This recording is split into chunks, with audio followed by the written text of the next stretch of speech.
Hi, folks. Hi, folks. You're with Tacitus today at your Pushback channel, and thank you for joining this radio live stream. In this essay, I'd like to talk about the revelations contained in the Twitter files that are being released by Elon Musk to Matt Taibbi and Bari Weiss. Now, I don't think anyone can dispute that some of the revelations, many of them that are coming out of these files, in terms of government departments, or the government departments are one party acting in concert with censorious behaviour amongst some of the bigger players in the public social media square, or not only that, but the mainstream media. Then looking at the things, I don't think anyone was any real doubt that this was going on, but the idea that it was this brazen. Now, there's a few things that sort of intrigue me. How could, given the amount of people involved, how could they have something running this deep, this widespread, and be able to keep it more or less a secret for this long? That because we're talking about something that started to kick off in a frontline political sense anyway. Probably early 2016, I guess, late 2015. From the time Donald Trump became a candidate, the Republican candidate, that was the time when things really started to kick off, I guess, in terms of curating the news and making sure that images and messages that made Trump look bad were promoted heavily and pushed, and images that made Hillary and later Biden look good were supported and pushed into people's faces. So the negative image on one side, or just suppression, and then pushing the good stuff on the other. Anything that I was surprised at how online I could see how often Biden looked really bad in an interview or anything like that online. You could see struggling in the campaign, but how you just wouldn't see it on the mainstream media. And I remember sitting down having dinner with people and talking to them and saying, did you see the one where Biden couldn't put a sentence together? And they looked at me quizzically. Oh, no, he seems pretty sharp to me. And that's because it was so well edited that any gaffe and any stammer or stutter or anything that made him look bad was edited out, and only utterances that made him look sharp and on the ball were edited in. And some of the editing was like, whoa. I mean, you've got to sort of congratulate the people who were editing in the back room, because it can't have been easy, given out of the 5-minute speech, there may only have been 20 seconds that where he wasn't sort of stumbling and having gaffe after gaffe. So anyway, this was this suppression of news and the aggressive curation, if you like, of the news and what we see. The mainstream media is controlled by the globalists, it is, but the social media was more of an open town square. So it was only obvious and natural that you'd expect the same people who control the mainstream media, the New York Times and CNN and all that sort of thing, that they would seek also to control the social media space, and they went at it quite aggressively. So, and the Twitter files sort of coming out now are confirming that. I suppose I was surprised at the extent of government departments, departments like the FBI and Department of Homeland Security, all those sort of things, how much or how close they'd become, and how willing the social media platforms were to work in cahoots with them to suppress just one side of the political debate. I was quite taken aback by that.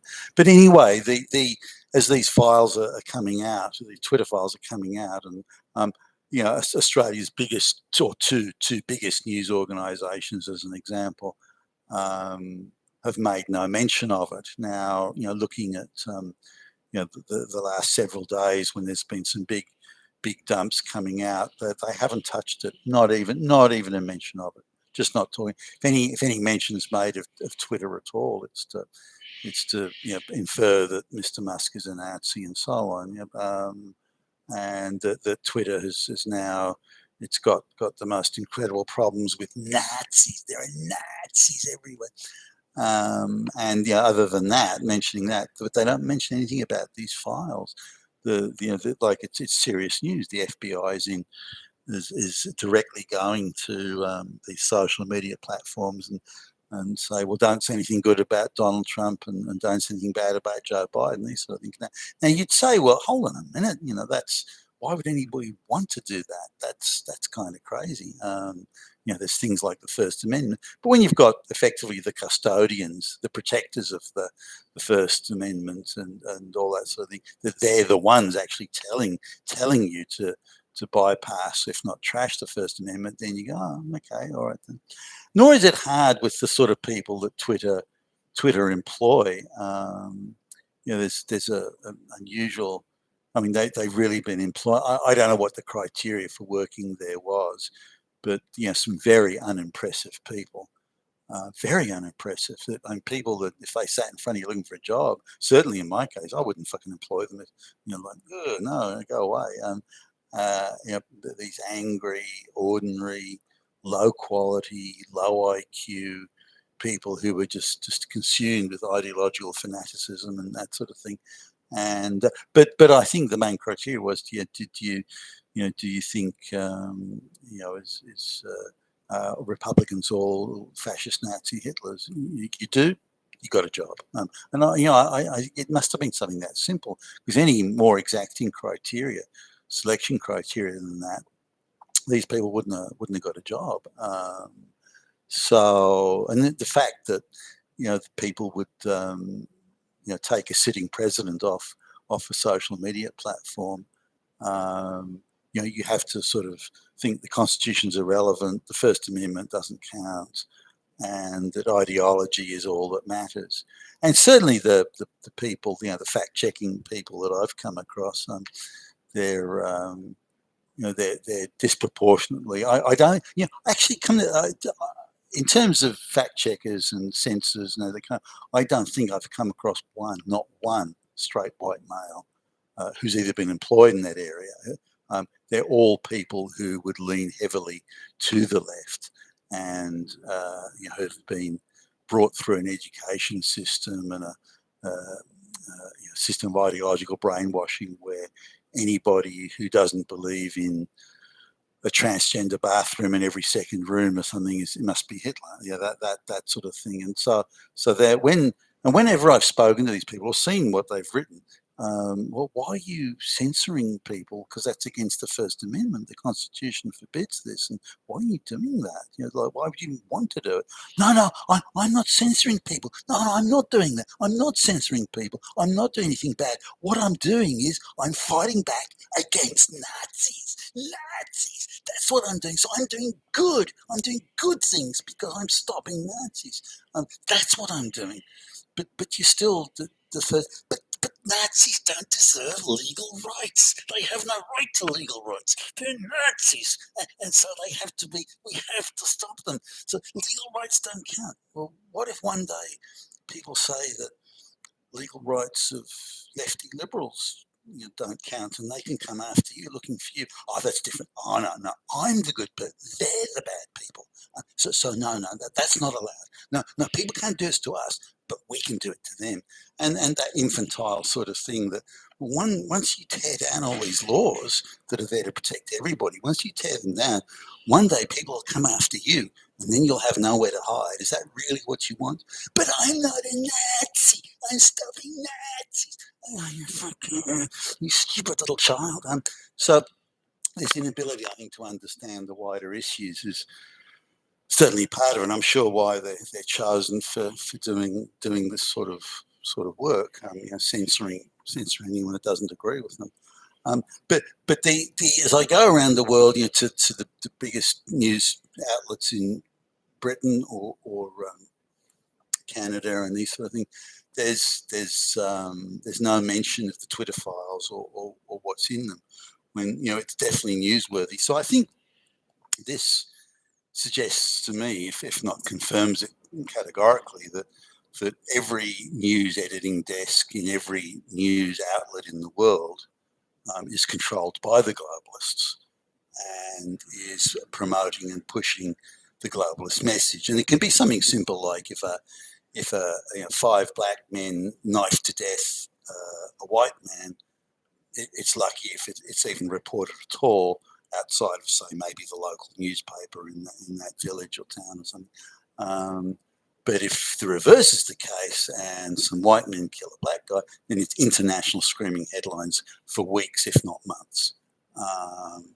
And that is the straight out indication of the message the globalists want to push and are pushing, and the control they have over what news is edited. For example, say the biggest 2 news outlets in Australia spoke about the Twitter files and said, well, look, there's been collusion to suppress information favourable to Donald Trump, and there's been equally collusion to make him look bad, and collusion similarly to make Democrats or anyone else that's pushing the globalist message in the way the globalists want it pushed, they're being strongly supported and that sort of thing. So that just shows you how many editors or how many desks were engaging in illegal behaviour and conspiracy to commit lies, push propaganda, and of course bypass the Constitution. Now, if they admit that and report that, then they have to also admit their own work in this area and their own commitment to really that same ideological position and direction. So they're just simply not going to do it. So they think, okay, we won't report it, which again is in itself an indication just how corrupt the fake news, the propaganda messaging is. And hopefully, what's happening at Twitter is that the globalists will lose control of the messaging, of the narrative that they have pretty much an absolute control over now. But hopefully they'll lose that, and it'll change the political discourse. The issue here is the globalist project is unsaleable. The globalists are only able to pursue it to the extent they have and can and will, by completely controlling the messaging system that comes out of the media establishment at all levels. As soon as they lose that control, then the globalist project founders is only able to, and the politicians that push globalist policies and put them into law and that sort of thing, they're only protected from criticism and scrutiny by the same media establishment that tells us all these terrible lies. And think about it, that the globalist project, it must be really crap if they have to have that much control over the messaging to tell that many lies. If it was so good, you wouldn't need to tell lies. It would be, maybe a little bit creative around the edges, but you wouldn't need to tell day after day we are inundated with lie after lie after lie after lie, pushed by the media that's controlled by the globalist goons.